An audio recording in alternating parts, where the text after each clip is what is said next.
Hello, everybody, and welcome to the Continuity Report for November 2nd, 2024.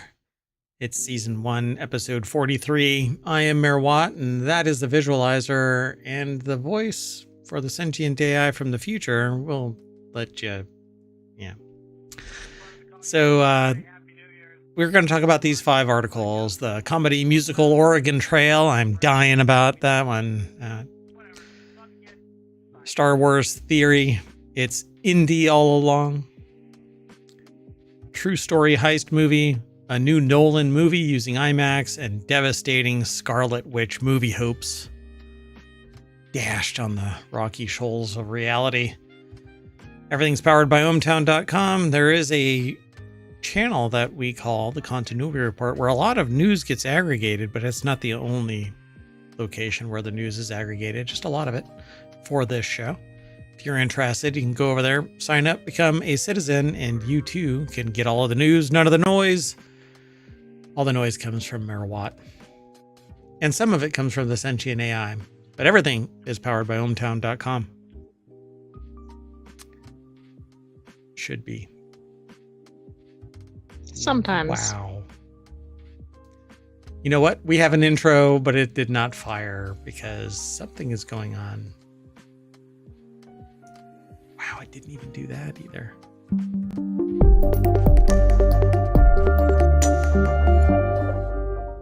I have no idea what just went down. Weird. Production value is at an all-time high, folks.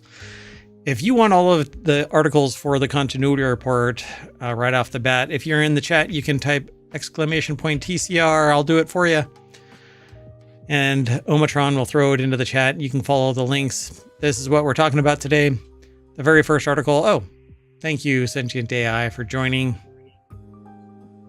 do you want to say? Good evening, ohmTown citizens. Thanks for joining us for the Continuity Report. Yeah, sorry about that. I kind of got caught up because everything was supposed to be working fine, but there's this weird thing that's like a memory leak, and as time goes on, OBS is what we use, starts slowing down, and I get that when it's in the time machine, but yeah, sometimes even now, like I rebooted it and it dropped back down, but that broke certain connections and stuff. Anyway, that's all inside baseball. Nothing to worry about. We're all good. Let's move on to the first article, and it's over in the WarCrafters channel. The Oregon Trail, the game about breaking your arm and dying of dysentery. It's being made into an action comedy movie with musical numbers. I mean, when you think dying of dysentery, you definitely think comedy. Oh, it's a hilarious musical number. So the Oregon Trail, which Oregon Trail is as old as the internet. Man, I remember actually selling it on CD as an educational game from shelves where you could buy it, try it, and return it. Nowadays, you can buy it, try it, and return it within 2 hours. Otherwise, you can't. And now it's an app on various platforms and a game. And I've always liked the Oregon Trail. Well, the Oregon Trail is an educational video game that's about to become notorious for its brutal cruelty it inflicts on players as they attempt to make their way on a simulated trip to the west coast of the United States during the mid-1800s. And if you ever died of dysentery, you've played the Oregon Trail, and now for some reason it's being made into a live action movie with musical numbers in it. Andy Chalk over at PCGamer.com put the article together. I don't know why they say they predict fart jokes, but I'm not sure either. That has to be from Blazing do you Saddles get that from or the something. headline? Oh. No, but like a comedy, action comedy with musical number thing, it's got to be like a Blazing Saddles reference. So if they don't mention Blazing Saddles in here, then I'll be disappointed. First things first, there are actually numerous Oregon Trail video games, correct, going all the way back to the mid-1970s, like I said, as old as the internet. It's a disparate lot. They do have one thing in common. bad news. So they talk about all of this stuff. This is the text version of the game. There are various iterations of it where they've got graphics, right? So you either die or have a heart attack or die of dysentery, and all of it is the same thing. Yeah, all of it seems kind of dire. Health very poor. Guess what? The news is not good. Here lies Andy, apparently. Pepperoni and cheese is all right. Anyway, having established that Oregon Trail is not an especially upbeat take on pioneer life, it sounds like the movie won't necessarily hew too closely to that aspect of the source material. While everything is still in the very early stages, The Hollywood Reporter, which is the source for this article, says the film will be an action comedy with a bit of musical bent in the vein of Barbie. Well, that was pretty musical. The screenplay is currently set to be written by Lucas Brothers and Max Reisman, while Will Speck and Josh Gordon are on board to direct and produce. Interesting. Okay, it says it's not related to Oregon Trail. Yeah, that looks like a horror movie, which is in fact not based on the zombie game that's based on the Oregon Trail, but instead emerged from a simple typo. I wonder how that pitch meeting went. Oh, yeah. Nor is there any connection to Oregon Trail, which looks very true to the source material, but is not a real film at all. Just a bit of YouTube fun. All right. So that's about the scope of this article. It references the jokes again. I don't know what that's. It has to be. It has to be to Blazing Saddles. Yeah. All right. Well, let's just keep on moving. You can only lead that horse to water so many times. So this next article is over in the Continuity Report. Genius Star Wars theory reveals how the galaxy far, far away is tied to Indiana Jones. Interesting. Crossover. Yeah, this is really interesting. Star Wars and Indiana Jones are the two most popular film franchises created by George Lucas, with a startling theory explains how their stories could be connected. Exhausted from Star Wars' troubled production and worried the movie would be a flop, Lucas went on vacation to Hawaii with his friends and fellow filmmaker Steven Spielberg instead of attending the premiere. While there, Lucas pitched his idea for what would be eventually Indiana Jones in the first movie Raiders of the Lost Ark, which would be released 4 years later in 1981. The article is over at screenrant.com. Nathaniel Rourke put the article together. And it says, with the same incredible filmmaking and love for adventure serials that permeated the Star Wars original trilogy, it's easy to understand the fan overlap between both franchises despite the different genres. There have been naturally many times where Star Wars referenced Indiana Jones and vice versa, but the world-famous archaeologist may be more direct connection to the galaxy far, far away. So Star Wars has teased Indiana Jones' connection before, as well as connections to Earth. Must be in the literature then. I don't remember. Like in the comics or something? Yeah, I don't remember where this is actually. They say, while there's never been definitive confirmation that Star Wars and Indiana Jones take place in the same universe, there have been fun teases over the years. In Raiders of the Lost Ark, a hieroglyphic depiction of R2-D2 and C-3PO can be seen while Indiana Jones finds the Ark of the Covenant. Really? See, now I'm going to have to... I don't remember that. Most notably, Star Wars Tales number 19 includes a non-canon story called Into the Great Unknown by W. Hayden Blackman and Sean Murphy. After accidentally traveling at light speed to Earth, Han Solo is killed by Native Americans and his body is discovered hundreds of years later by Indiana Jones. So I didn't know about the hieroglyphs. I think that's interesting. And that sounds like that's in the actual movie. Interesting. I don't remember seeing that. I mean, the non-canon thing is a different matter. But... So in Indiana Jones 4 introduced aliens or interdimensional beings, and this is the crystal skull one that people go, this doesn't really exist. Just like anything outside of the canon Star Wars trilogy, nothing else exists. Okay, everything else is hallucination. And Kingdom of the Crystal Skull doesn't exist either. Indiana Jones aliens went to the space between spaces. What did Oxley mean by this? There was also something, the Crystal Skull appeared in the Clone Wars. Just the Crystal Skull can be seen among the many slain creatures in the Trandoshan Hunter's trophy room. This is kind of like Aliens, where there's other stuff in the not in Aliens. What is the one with Arnold Schwarzenegger and the alien? Predator. So in Predator, in the ship, in one of the Predator movies, you can actually see the head from one of the mothers from Alien, the alien xenomorph. The skull is sitting on a shelf in Predator. So I guess there's a lot of crossover all over the place. Indiana Jones aliens went to the space between spaces. What did Oxley mean by this?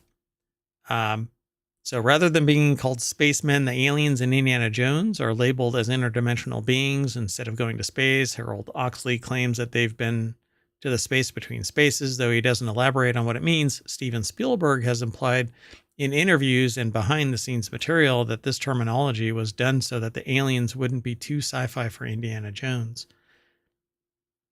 They were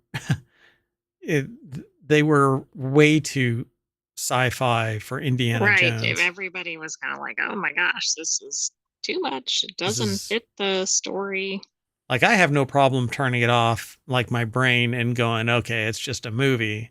But some people were, this is so outlandish. It readily claims that aliens really exist and were happen to be sitting in a tomb. Apparently easily accessible to anybody who wanted to climb up a mountain. But all right.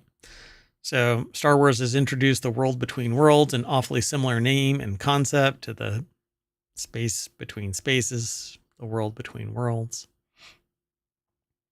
And could the world between worlds connect two galaxies? So it already connects points across space and time. So in the Clone Wars, it seems possible that these interdimensional beings could travel to Earth from the Star Wars galaxy. Because it says, this theory hinges on the world between worlds' ability to connect two galaxies, even one as far, far away as the Milky Way. However, given that Ahsoka Season 1 confirmed that the Force exists in other galaxies, it stands to reason that the world between worlds can access any time and place. Sure. I mean, okay, I think the Crystal Skull and then also the hieroglyphs, to me, are the most direct connections.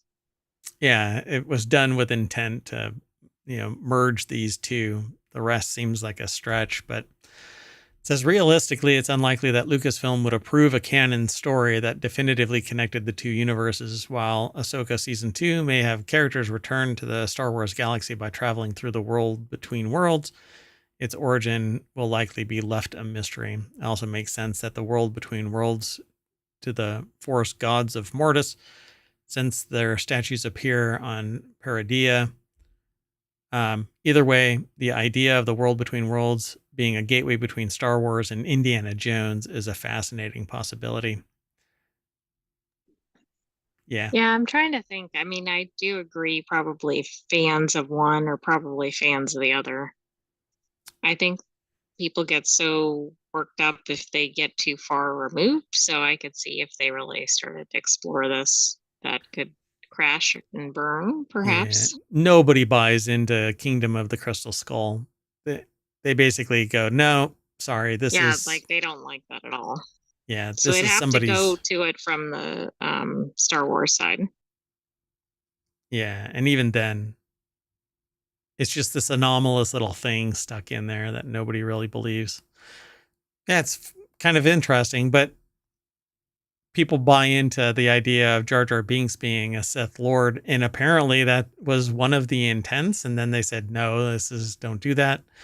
And they Right. went in a different direction. Well, also like Snowpiercer being a continuation of Willy Wonka. I love that. I love that. If you've never seen the trilogy, which is Wonka and then Charlie and the Chocolate Factory and then Snowpiercer, essentially Wonka runs out of the whatchamacallits, um, the The Oompa the Loompas? Oompa Loompas, yeah, the Oompa Loompas, and then has to start using children in the train that would perpetually go around the planet. It's just an amazing, fun story, but they say that it's not true. Somebody did like years long research and monitored this and kept on digging, and they say that Snowpiercer is not.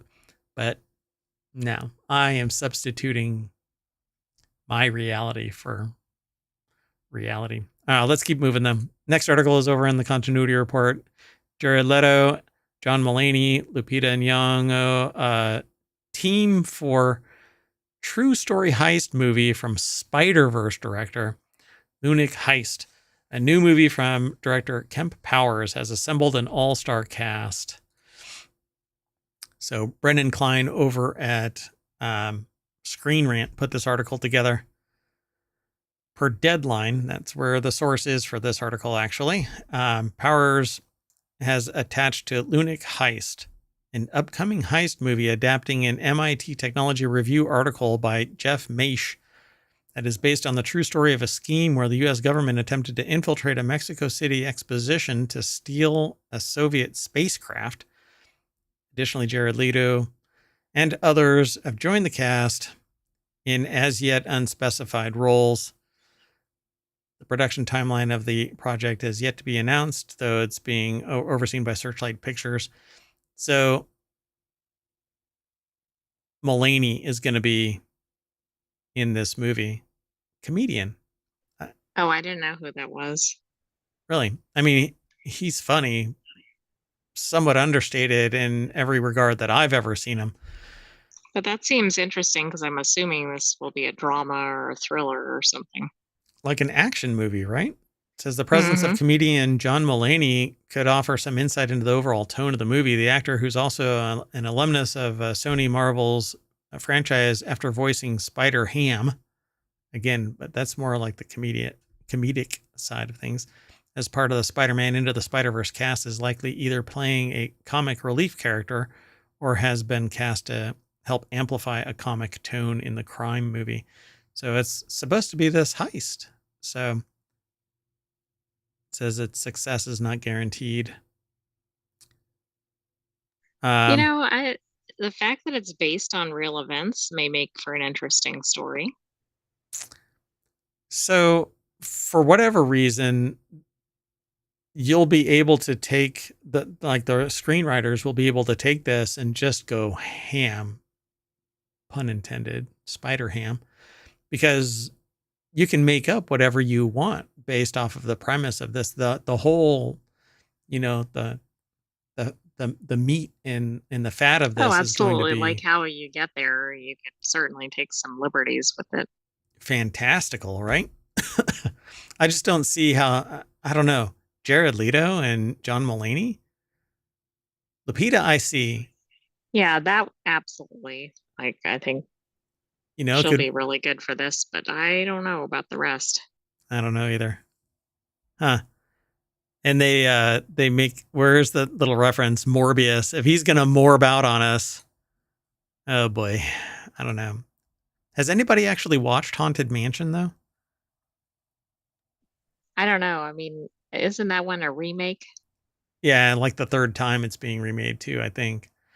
Um, I don't know if I've seen it. Has it been released? Jeez. It's been a while since I even Let heard me it. see if I can find it real quick. It should have been released this Halloween. Anyway, while you do that, we're going to move on. The next article is over in the continuity report. Christopher Nolan is apparently going to make a new movie with never before used IMAX technology. I don't know how often people get out to see IMAX theater movies nowadays, but Probably not too much. Haunted Mansion 2023. how could I have missed that? I would have watched that. Huh. All right. So, Christopher Nolan will shoot his next movie, never before used IMAX technology. The director, known for visionary blockbusters such as Dark Knight Trilogy, which seems to be popping up in radar quite a bit recently, this last week. Inception, Interstellar, Dunkirk, Oppenheimer, has pioneered IMAX filming technology since early in his career. Earlier this month, it was reported that Christopher Nolan's next movie will star Matt Damon and Tom Holland, started filming in early 2025, and will be released in IMAX, as have many of his past movies. Adam Bentz over at ScreenRant.com put the article together. I cannot remember a time when I've gone and seen an IMAX movie in the last 10 plus years. Well, but haven't you seen an IMAX movie for something that's not a mainstream movie? Like something that's documentary or something else? I haven't seen an IMAX film in a long, long time, but I've seen the Dark Knight trilogy, Inception, Interstellar, Dunkirk, Oppenheimer. Oh yeah, like as regular Yeah. I mean, whatever it was filmed in. in the mayoral mansion, the screens are just massive, but very small. I just stand really, really close to the screen, so it looks like it's a 240 Like in a inch screen. planetarium That's right. style or like a wraparound theater. The Las Vegas Sphere is basically anywhere if you stand close enough to the screen. And the new monitors are curved, right? So Oh, there you go. Yeah, actually, maybe get two of those, stand between them, and it'll be a lot cheaper. exactly. You don't even have to go to Vegas. So now during quarterly earnings call, IMAX CEO Richard Gelfond revealed that Nolan will shoot his new movie with never before used IMAX technology. And Gelfond added that their teams have been developing this technology over the past year. They make the comments below in this article. You can follow the link over to the article on Screen Rant, but it says it continues a career trend. In 2008, The Dark Knight was the first major motion picture to be shot with high-resolution IMAX cameras. The technology was previously reserved for documentaries. I think a documentary may have been the last one that I actually saw, had to have been like back in Southern California when I was in Southern California. So Warner Brothers was hesitant to approve the use of IMAX cameras because they were large, unwieldy, expensive, though Nolan insisted that they were necessary to convey the expanded scope and scale of The Dark Knight. And they've continued to utilize it. So Oppenheimer was the first movie ever shot on black and white IMAX film. Probably was less expensive. Oh, right.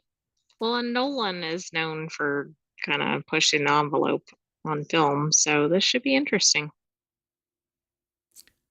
And then they talk about their particular take on it. So I'm sure that it's going to be pretty amazing to see it in IMAX. It's just because the range of it, it's such a massive film that the scenes are beyond what you would normally expect. So they wrap around you. If you've never gone to an IMAX theater, you need to go and just watch something in IMAX.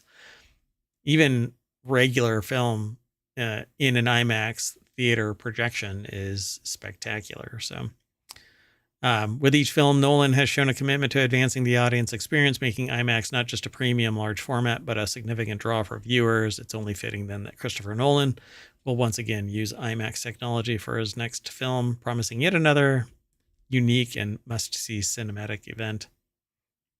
Yeah, I'll have to hunt down there is an IMAX theater, within a stone's throw. So who knows? Maybe I'll be able to find something that's playing there that I'll like. Watch it be The Dark Knight. Right, it could be. I mean, All maybe right. you could find the Return to Theater show. I don't think it's going to be an IMAX. I forgot what it was. It's like a sci-fi from 20 years ago. Oh, Fifth Fifth Element. Element. Yeah. Yeah. So Fifth Element is returning, but it's for a limited time. I'm not sure when it is anymore. We talked about it. I think it was last I weekend. think I think it's November 17 and 20. Oh, okay. Gotcha. All right, let's go on to our last article. The last article is over in the continuity report. Marvel just subtly revealed something devastating for your Scarlet Witch movie hopes. Okay, I am going to activate this because I don't know what's going to happen. Marvel Well, Cinematic and this Universe. is probably after the last episode of season 1. Yeah, so the Marvel Cinematic Universe has given audiences one of the best series yet with Agatha all along. Awesome show. Really liked it. Um,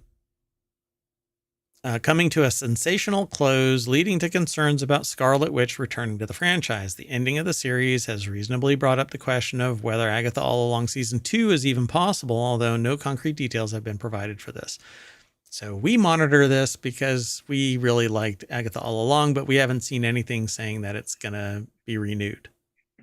Right. I think it's still possible. Like they haven't canceled it, but they haven't renewed it either. So still Agatha All Along's ending is also a kind of beginning, and there is certainly more stories planned in the Marvel Cinematic Universe that will follow the stories set here.